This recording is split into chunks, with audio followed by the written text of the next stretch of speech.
Facebook, and I think it's going.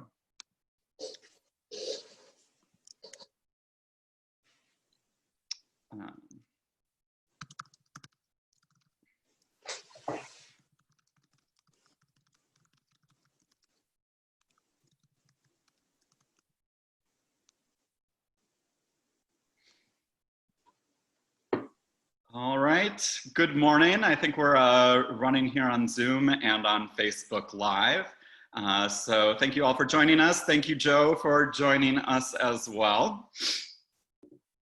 And Joe will be hearing you on actually all three pieces on tonight's program, which is titled City of Angels and is all in some way Hollywood related.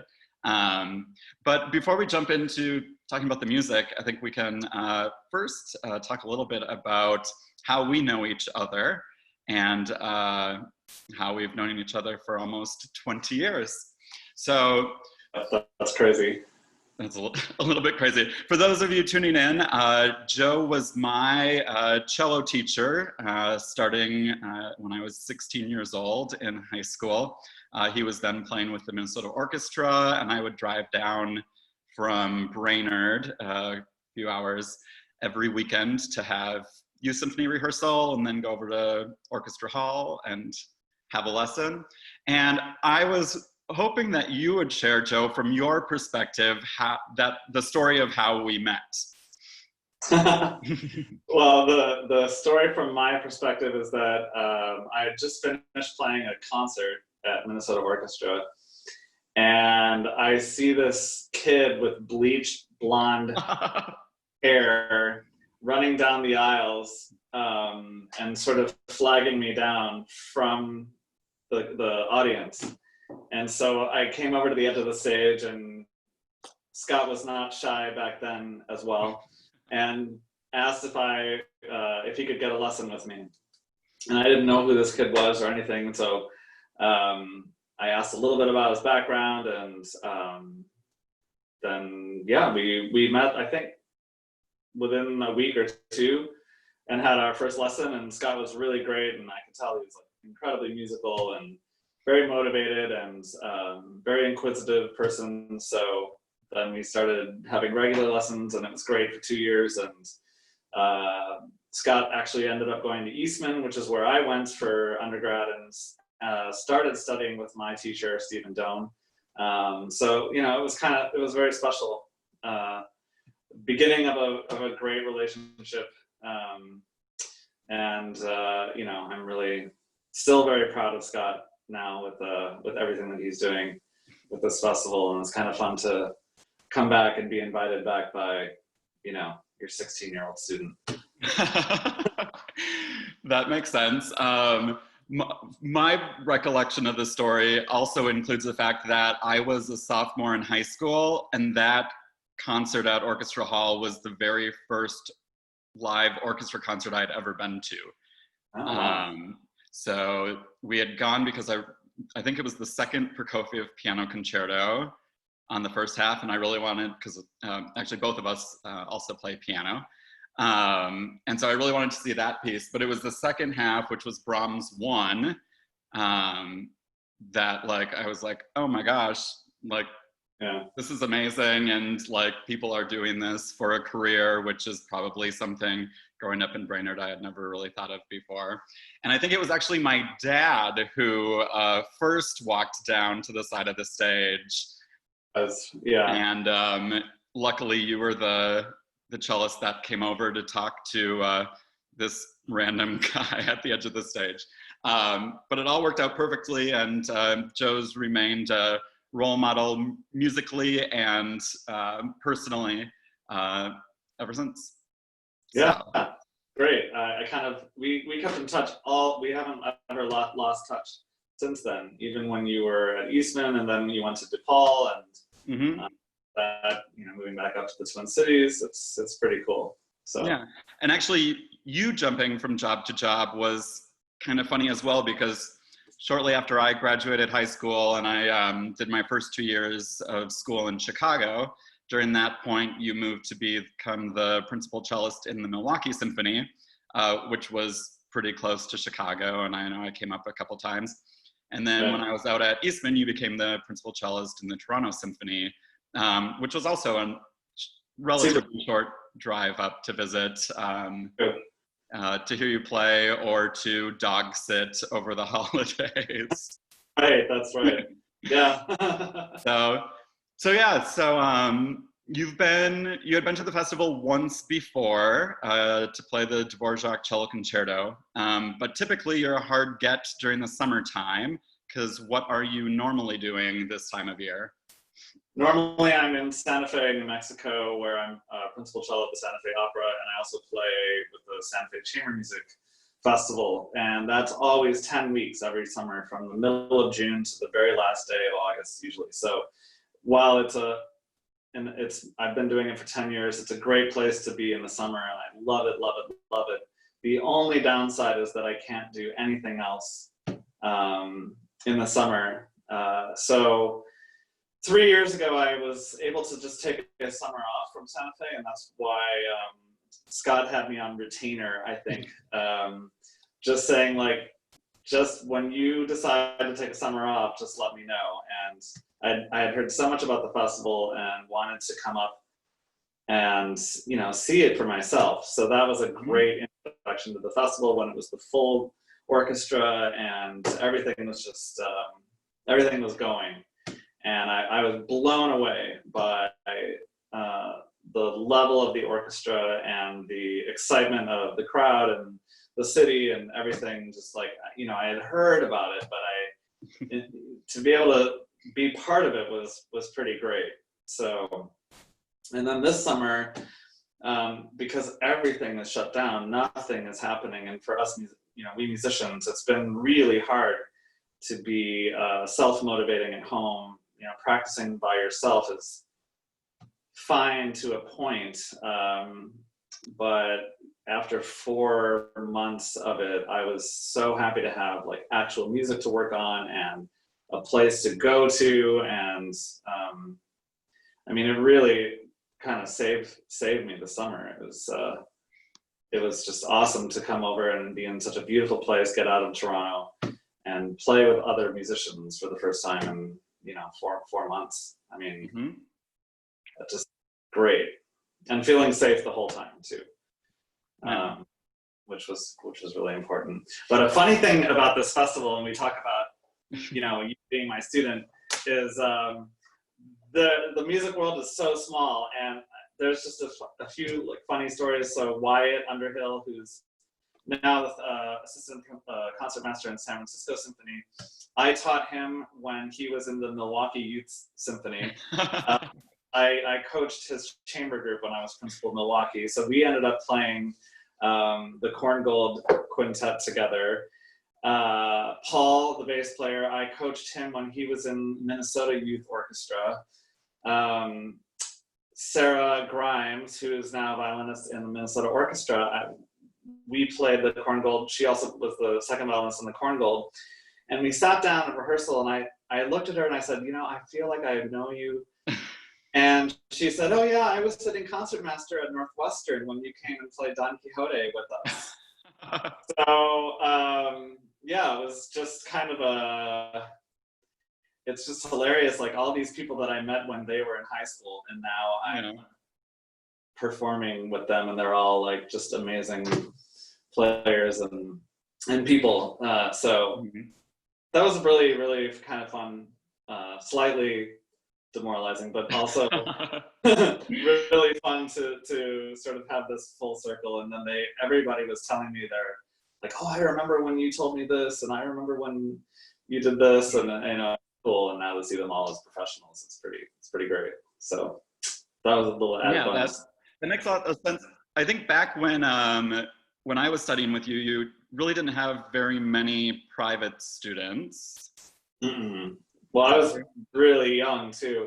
Oh, that's I mean, I had just started in Minnesota Orchestra. I was probably in my early 20s. So you were one of my first sort of full-time students. Of course, now I'm teaching at University of Toronto, and I have lots and lots and lots of students. But you were sort of one of the very first serious ones. Yeah. Kind of Well, cool. hopefully I did a good job of teaching you how to be a teacher. Oh yeah, taught me lots of patience. um, but you also, like you mentioned, coaching those youth symphonies, and usually a couple times a year you go down to the New World Symphony in Miami to work with those kind of emerging professional musicians. And New World Symphony is actually where we get, where we have made a lot of connections with young up and coming orchestral players. So that makes a lot of sense that you would have all those connections. Yeah. And yeah, for this year, knowing pretty early on that I think there were a lot of organizations, summer organizations, who were trying to look at things optimistically, but I think by the beginning of April, there were a few players like you who I realized there's no way that an orchestra festival is going to be able to happen this summer. So I'm going to save all of the rep that I want Joe to play, just waiting for that official announcement. So, Right. So for this summer also, you're one of the musicians who came the longest. And because you were coming from Canada, you also had the added scheduling of a 2-week quarantine. So how did your travel here go? And now you're getting ready to head home? Well, I mistakenly thought that we had to quarantine coming into the States, but we don't. Oh.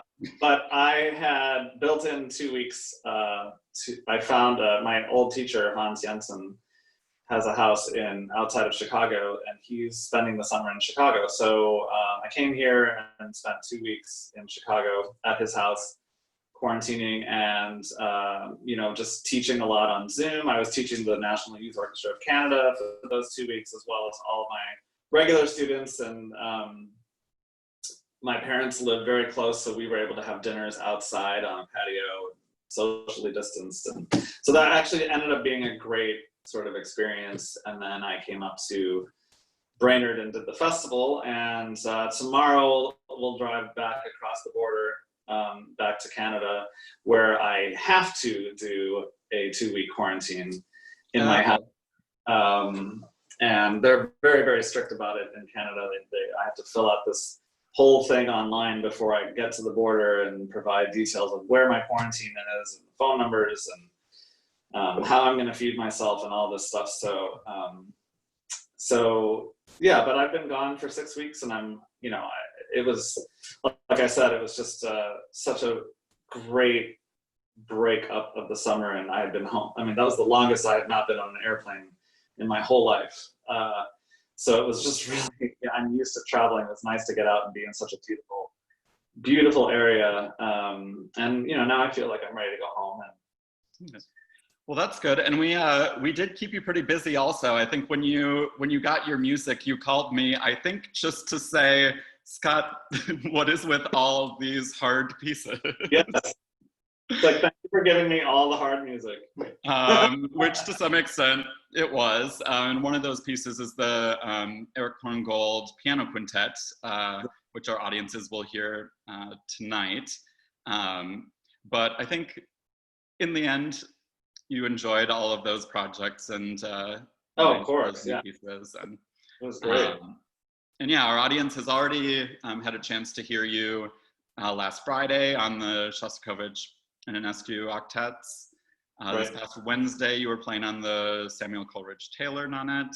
Tonight, you're on everything, and tomorrow night is the Mendelssohn Piano Trio. Okay.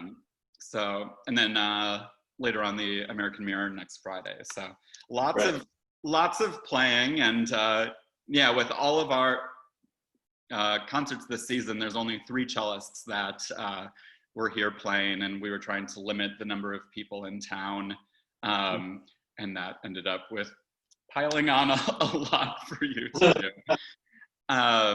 So it was great. I loved it. Loved it. Well, good. And yeah, tonight the concert is all kind of in some way related to Hollywood.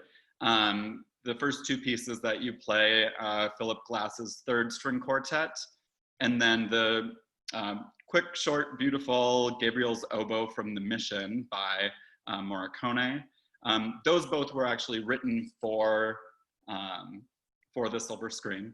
And I guess thinking of those two pieces because they were specifically written for a movie, how do you think, is there any way that you approach a piece differently that way, or a different way that you would recommend our audience listen to that music? I think for the Philip Glass string quartet, it was written specifically, for a movie. It's tricky because sometimes if you listen to a piece that's already been recorded and it's already out there, then you kind of get a preconceived notion for how it goes. I felt with the Philip Glass that I didn't want to watch the movie until after this festival. Sure. So that I could just really come at it musically and not be sort of affected by a different quartet's, version of how they did it. Mm-hmm. But now that we practiced it and rehearsed it and performed it, now I'm really anxious to go back and watch the movie because I'm so familiar with the work that I think I'll get more out of it on this Mm-hmm. side of it. Yeah. With the Gabriel's oboe, I've also had never seen that movie. I'd heard the theme a little bit sort of around, but also because it was written for oboe, I could come at it from a much different perspective on the cello. Sure.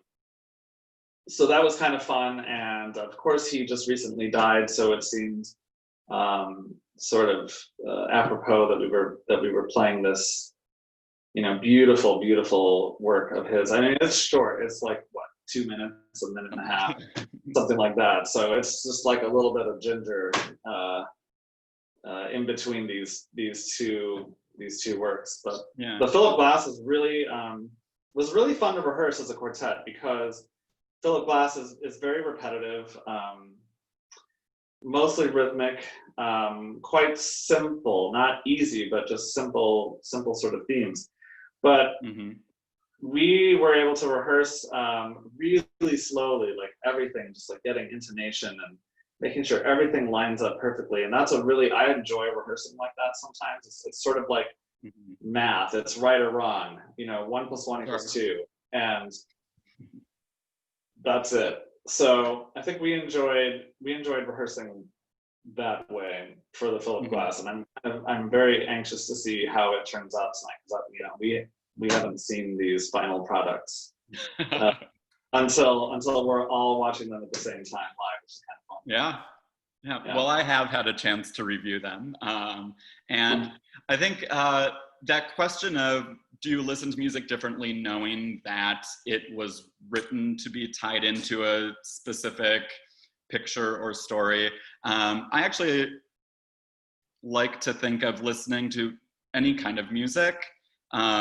If at some point you're like, I don't really understand what's going on or what should I be listening to, think about like, what does this remind me of? Do I have an experience or a place that is special to me? And I know there's lots of music that I have tied to books I was reading at the time or stuff like that, that just, if you close your eyes and whatever you picture, it's not right, it's not wrong.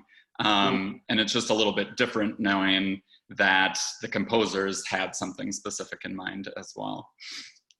Yeah, one of the fun things about this festival this summer is that almost every piece that I was performing, I had never done before. So the only piece that I played before was the Mendelssohn Piano Trio. So that was kind of that's rare because I'm I've been doing this for a while, and so it's great when I run across music that I haven't done before because it's new, and it's also a little bit harder because it just requires a little bit more work. There's nothing that you can draw on but one of the things for me when I'm playing music is that I like to think about is where I've played it before. Okay. So, the Mendelssohn, I knew I played here, and I knew I played here, and I knew I played here, and with these people, and these people, and these people. Mm-hmm. And so that's kind of fun. And a lot of times in my music, I'll have, Angela, high F here. So Angela's high F, and then I'll think about that. Or, Frank takes time here, or whatever. And just, Yeah. so it's fun to add new names to the music, and that also, Mm-hmm. great. Like, it's all brand new, almost. Yeah. Yeah, I Especially, think, sorry? especially the corn gold. Oh, yeah. Yeah. Lots of notes on that one. I think when Taylor and I were programming this season, I think over the past decade, we've been pretty ambitious every season in the growth of ensembles and difficulty of the music. And it's also fun to program thinking of our audience and keeping our audience in mind, and showcasing works that we would want everyone to hear, whether they have been going to the symphony for years or have never heard a classical concert. And I think that even though this year is smaller in terms of the number of people playing, we wanted to, or maybe it wasn't even conscious, but keeping that ambition. And so it would be easy for a chamber music season to be a lot of Mozart and Haydn quartets and stuff like that, but really pretty much every piece on the program this season is a huge piece. Yeah, absolutely. Way so more. Tonight is no different. And the Corn Gold, as opposed to the other two pieces, the Corn Gold piano quintet tonight was not written for a movie, and actually it was written earlier in life. Corn Gold, like many artists around the 1930, as the Nazis gained power, fled to America, and Corn Gold actually ended up in Hollywood writing for movies. And so a lot of maybe his more familiar works that people would know of are film scores. And I am going to, at some point, either while we're talking or at the end, I'm going to post a couple videos in the chats, of one of those film scores, the Overture to Captain Blood, which is the first Corn Gold piece that I ever played. And I think he ends up on a lot of film score programs because of that era that he was writing in and how he made his career. But long before that, he was a child prodigy. He was well known as one of the best opera composers by the time he was in his late teens. And I think a couple weeks ago, our conductor Christian Reif and Taylor had a talk about Wagner and how when Wagner pushed the envelope so much with his music, it led composers to take off in any direction with where to go from there. And we have composers like Berg or Schoenberg who go in like a completely different direction. I think Corn Gold took that and just got even more romantic. And this piano quintet is a good example of that really romantic writing, which I think then you can, as you listen to this piece, you can imagine how that would transition to write for cinema. With all that said, it's also a really difficult piece, made even more difficult by the fact that our first violinist, Natsuki, got the music about a day before rehearsal and recorded it 4 days later. And this summer has brought a lot of changes. But I guess in approaching this work with, I think David, the violist, was the only one who had played it before. What was the process of putting it together, and how did that work out, spending just a few compact days getting ready for the performance?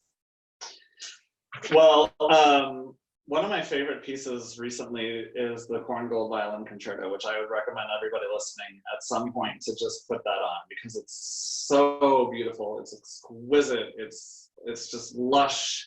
The violin part is, soaring, and just the orchestral writing is amazing. This guy like really understood voicing and how to write for symphony, and et cetera. And obviously because he was a film score. But the quintet it's sort of like, I feel like he's trying to write for an orchestra, but with 5 people. Yeah. And So the parts, all of the parts are just, they're just crazy. You know, there's this one moment in the second violin where Sarah was playing second violin and has this crazy cadenza that you would normally expect to be in the first violin part. You would never see this in the second violin part. And, you know, going crazy and like ending up way up here on a high D just randomly from the second violin. It's awesome. And just the piano part's basically like a concerto, and great lush melodies for cello and the viola, and the interplay between the instruments is just it's awesome. But you know, really, it's a piece that you really have to study the score. It's not like you come in and, okay, here's the beat, 1, 2, 3, 4, and we're in C major. No, constantly changing time signatures, key signatures, tempos. So all of the instructions are in German. And there's an instruction on almost every measure. I mean, it's crazy when you look at the music. There seems to be more German words than there are actually notes. So we had to go and get translations. Which, and actually, in case she is tuning in right now, our volunteer Charlotte went through the entire score and provided a translation packet of everything, and it was a large project.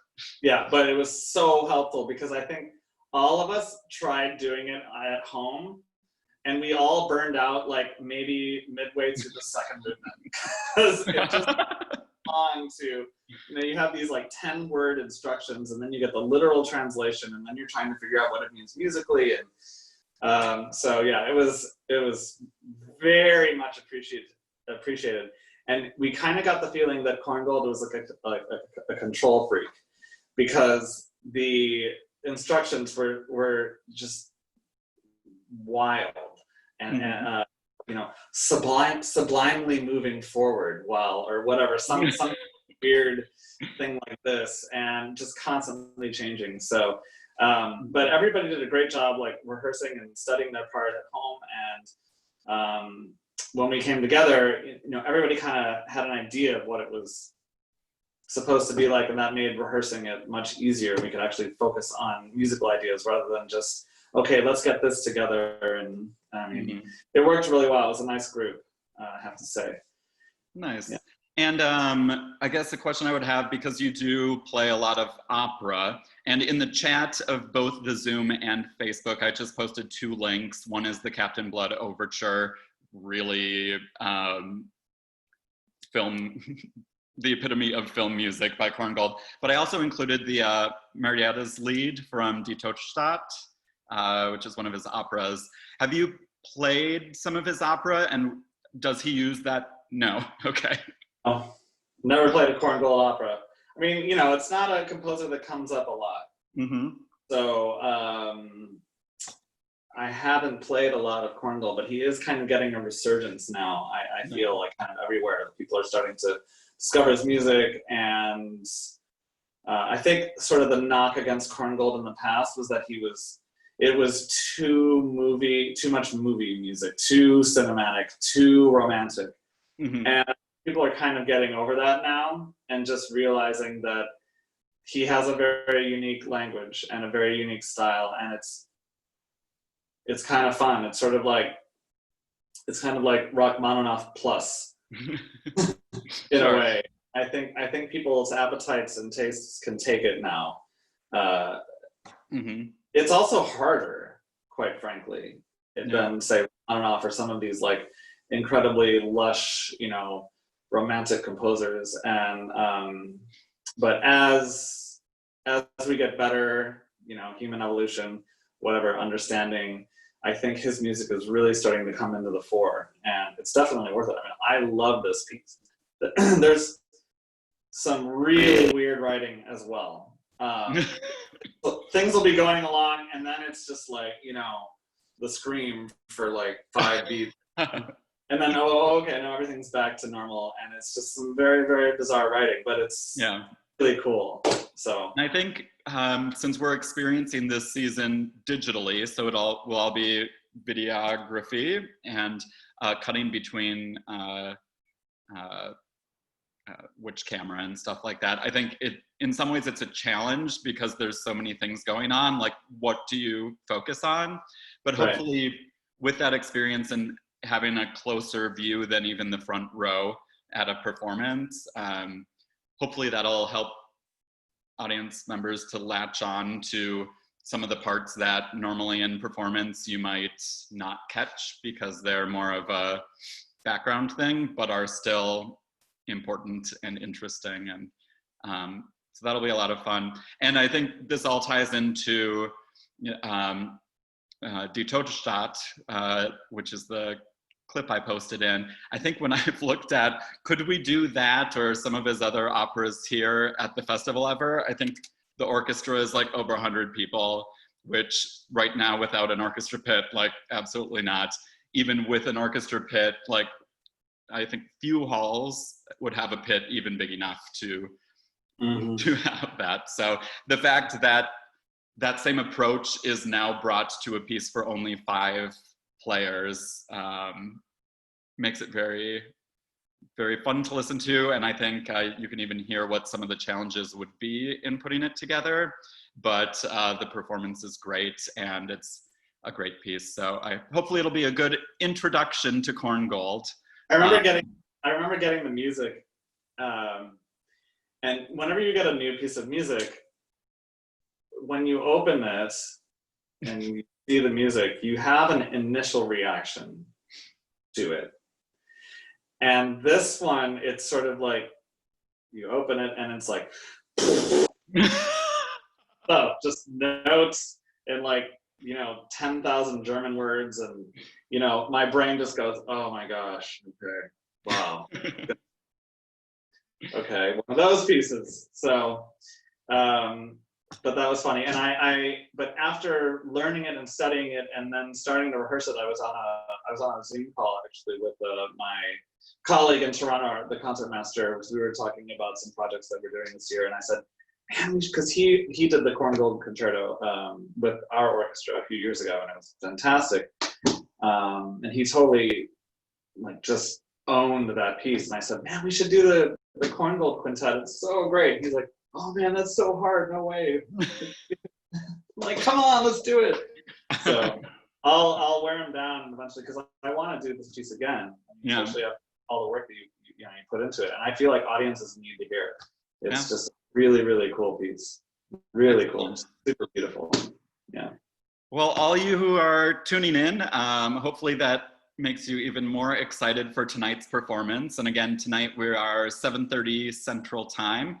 And then you'll hear Joe again tomorrow night in a program of German works at 7:30. And then this Sunday at 2 o'clock, we'll have a program which is all kind of inspired by the French Baroque dance suites. So lots to enjoy this weekend. And Joe, have a good trip back to Toronto. And we loved having you back here for several weeks this summer. And yeah. Great to see you and hang out with you and be at this festival. It was awesome. So I'm very appreciative and musically fulfilled, and it's just it was great. So well done, bravo to you. Hope you all listen and check out this what is it, Friday next week, the Spiva? Yeah, next Friday. Oh yeah, that's a piece. So and hopefully by next summer things will be back to normal and you'll be in Santa Fe, but any time that you are available during the summertime, we'll love to have you back here. So cool. All right. Thank you all for joining us, and we'll see you tonight. Okay, bye.